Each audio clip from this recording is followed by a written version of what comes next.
My narcissistic mother tried to kill our dog, twice. Me, 38F, and my husband, 40M, have been together for 15 years, married for 12. We have 2 kids, a son, 10M, and a daughter, 8F. My husband has a good job and I'm a stay-at-home mom. We're not rich, but we're comfortable. My mom, 60F, has always been a bit of a narcissist. She was never physically abusive, but she was emotionally manipulative and played favorites between me and my siblings. After my dad passed away a few years ago, she's gotten even worse. She's constantly trying to insert herself into our lives, criticizing our parenting, and making backhanded comments about how we're raising our kids. A few months ago, we got a new puppy, a golden retriever. The kids named her Sunshine and they absolutely adore her.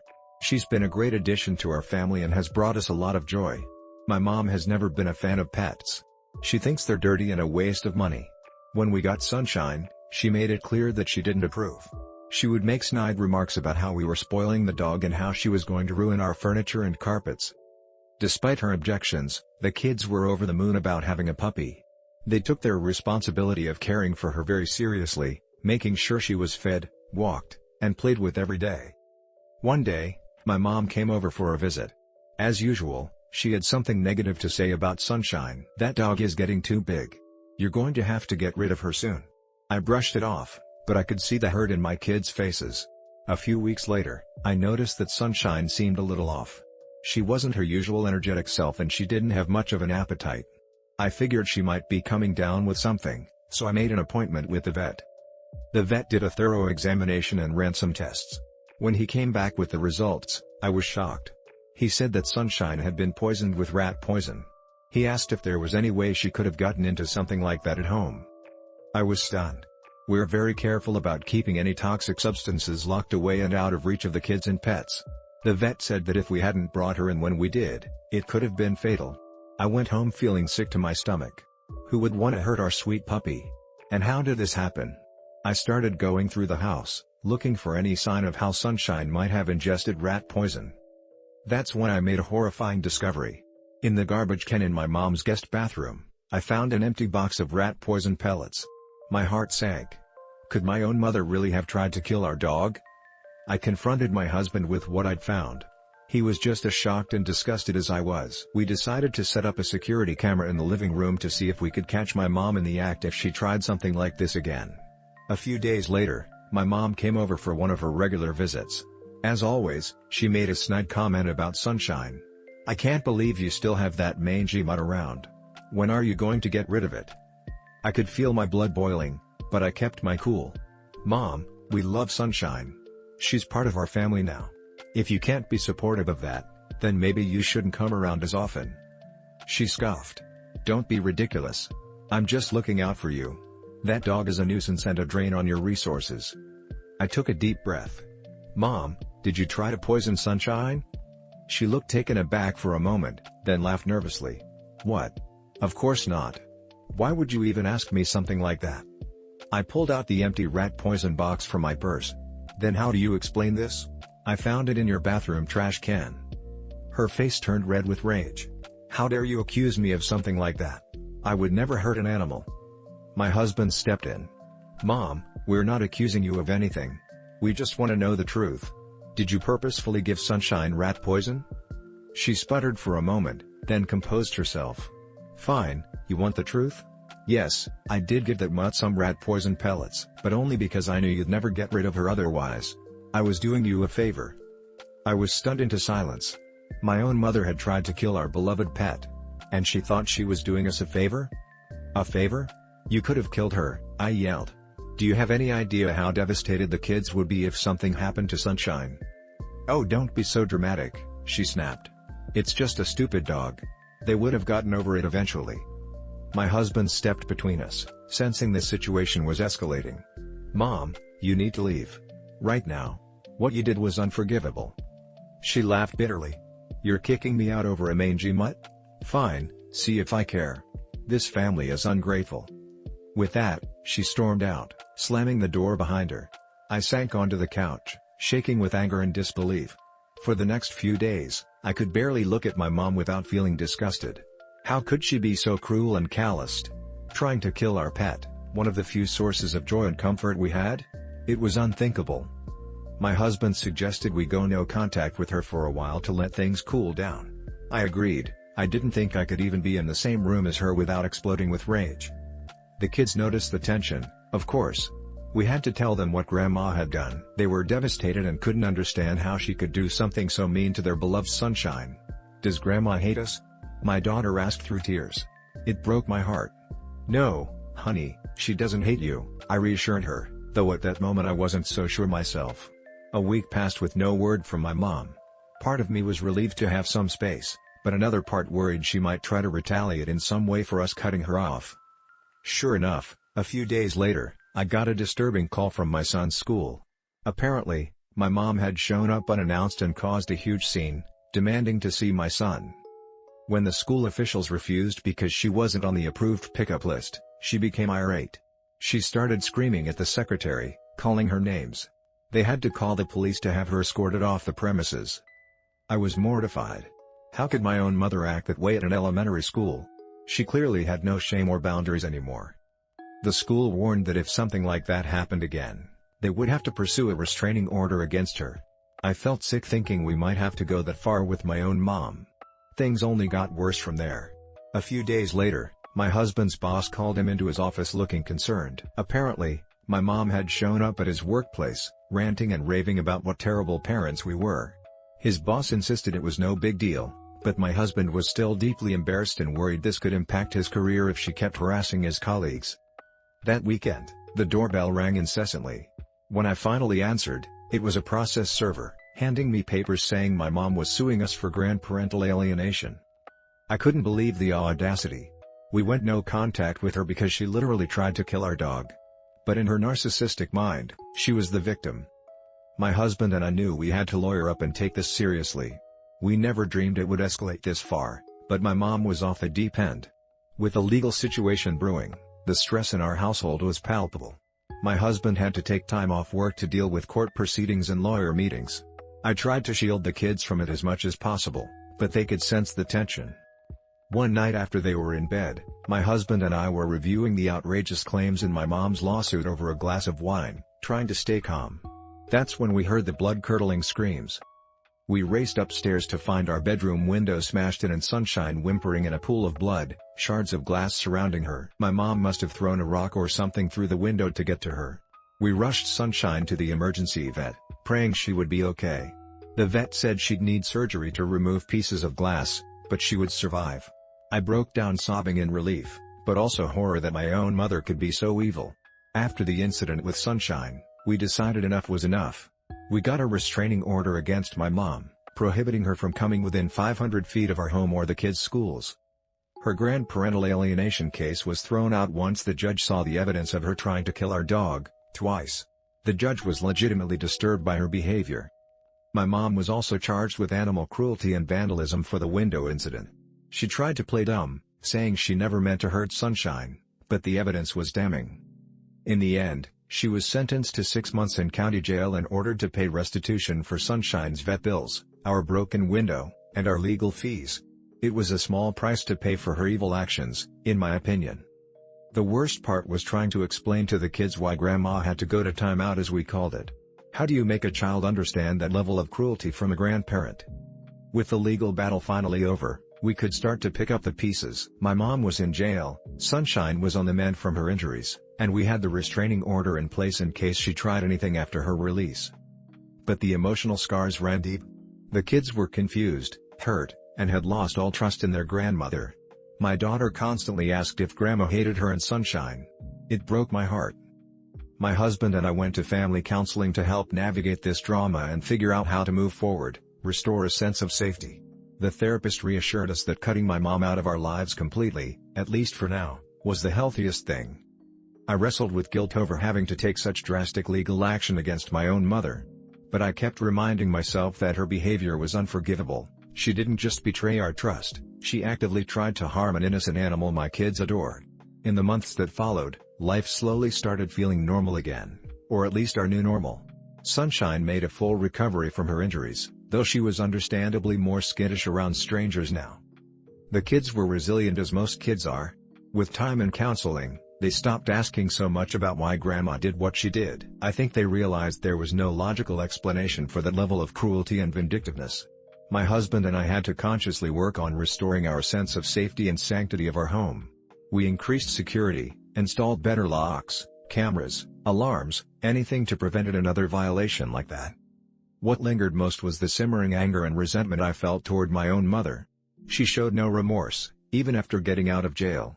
Part of me mourned the loss of the mother I thought I had, the one who loved me unconditionally. I never could have imagined this was how things would turn out with my own family. If you had told me a year ago that my mom would purposefully try to kill our beloved pet, not once but twice, I wouldn't have believed it. That she would go as far as smashing windows and suing us over grandparental alienation?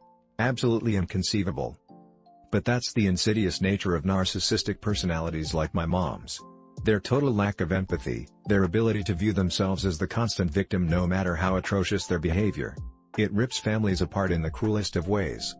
I wish I could go back and protect my kids from that trauma, from having to realize that sometimes the monsters in life are the ones who are supposed to love you most. All I can do now is continue with counseling, reinforce their sense of safety, and try to model healthy boundaries. If you're dealing with a toxic parent like my mom, the hardest thing is accepting that you may have to cut them out completely for your own well-being and that of your children. But some people are simply too poisonous to have in your life, no matter what relation. I learned that the hardest way possible. Break story 2. Me, 28F, and my husband, 30M, had been married for 5 years. We were a happy couple, or so I thought. We had a comfortable life, a nice house, and a dog named Buddy that we both adored. My husband, let's call him John, worked as an accountant, and I was a teacher at a local elementary school. My family had always been a bit dysfunctional, but I never imagined they would stoop to the levels they did. My mother, 58F, and father, 60M, were divorced, and my mother had always been a bit of a narcissist. She was obsessed with appearances and would often make snide comments about my weight or my choice of clothes. Things took a turn for the worse when my mother met her new boyfriend, let's call him Dave, 52M. Dave was a smooth-talking charmer, but there was something off about him that I couldn't quite put my finger on. He was always trying to impress my mother with expensive gifts and lavish trips, but I couldn't help but wonder where he was getting the money from. John and I had always been open about our finances, and we were doing well, but we weren't millionaires by any means. Dave, on the other hand, seemed to have an endless supply of cash. He would take my mother on extravagant vacations and buy her designer clothes and jewelry. At first, I brushed it off as just a new relationship high, but as time went on, Dave's behavior became more and more concerning. One day, John came home from work looking pale and shaken. He had discovered some discrepancies in the company's financial records, and it appeared that someone had been embezzling funds. The amount of money missing was staggering, and John was tasked with investigating the matter further. As he delved deeper into the investigation, he stumbled upon a trail of evidence that led straight to Dave. It seemed that Dave had been using his position at the company to funnel money into offshore accounts, and he had been using that money to fund his lavish lifestyle with my mother. John was torn about what to do. On one hand, he knew that he had to report the embezzlement to the authorities, but on the other hand, he didn't want to cause a rift in my family. He knew how much my mother loved Dave, and he didn't want to be the one to shatter her illusions. After much deliberation, John decided to confront Dave first. He set up a meeting with him, and when they met, John laid out all the evidence he had gathered. Dave tried to deny everything at first, but when John threatened to go to the police, he broke down and confessed to the embezzlement scheme. John gave Dave an ultimatum: return all the stolen money and turn himself in, or John would go to the authorities himself. Dave agreed, but on one condition: he wanted to be the one to tell my mother about his crimes. John reluctantly agreed, and they set up a time for Dave to come clean to my mother and me. When the day came, John and I sat in our living room, waiting for Dave to arrive. My mother was oblivious to the whole situation, and she kept going on and on about how wonderful Dave was. Finally, there was a knock at the door, and Dave entered, looking pale and nervous. Dave sat down on the couch, and my mother immediately sensed that something was wrong. "What's going on?" she asked, her voice laced with concern. Dave took a deep breath and launched into his confession. He explained how he had been embezzling money from his company for years, and how he had been using that money to fund their lavish lifestyle. My mother sat there in stunned silence, her eyes filling with tears as the reality of the situation sank in. When Dave finished his confession, my mother erupted into a rage. She accused him of being a liar and a cheat, and she demanded to know how he could have done this to her. Dave tried to apologize, but my mother wasn't having it. She told him to get out of her life and never contact her again. As Dave left, my mother turned her anger towards me and John. She accused us of setting her up, of conspiring against her to ruin her relationship with Dave. I tried to explain that we were only trying to do the right thing, but she was too blinded by her anger to listen. For weeks, my mother refused to speak to me or John. She would ignore our calls and texts, and when we tried to visit her, she would slam the door in our faces. It was as if she had cut us out of her life completely. John tried to reason with her, explaining that Dave was a criminal and that he had been using her for his own gain. But my mother was so consumed by her love for Dave that she couldn't see the truth. She accused John of being jealous of their relationship and accused me of being a bad daughter for not supporting her. Things took a turn for the worse when my mother decided to take her anger out on our beloved dog, Buddy. She showed up at our house one day while we were at work and let herself in with the spare key we had given her. When we came home, we found Buddy cowering in the corner, his water bowl overturned and his food scattered across the floor. At first, we thought it might have been a break-in, but then we noticed the note my mother had left on the kitchen counter. In her shaky handwriting, she had written, "If you can't support my relationship, then I won't support your precious dog." We were devastated. Buddy was like a child to us, and the thought of my mother terrorizing him made me sick to my stomach. John wanted to call the police, but I begged him not to. I didn't want to make the situation any worse than it already was. Instead, we decided to take extra precautions to protect Buddy. We installed a security system and started taking him to doggy daycare while we were at work. But even with all the precautions, we still lived in fear of what my mother might do next. The escalation didn't stop there. A few weeks later, we received a letter from my mother's lawyer, threatening to sue us for defamation of character. According to the letter, our accusations against Dave had caused my mother emotional distress and had damaged her reputation in the community. We were stunned. How could she possibly think that we were in the wrong? We had only been trying to protect her from Dave's lies and criminal behavior.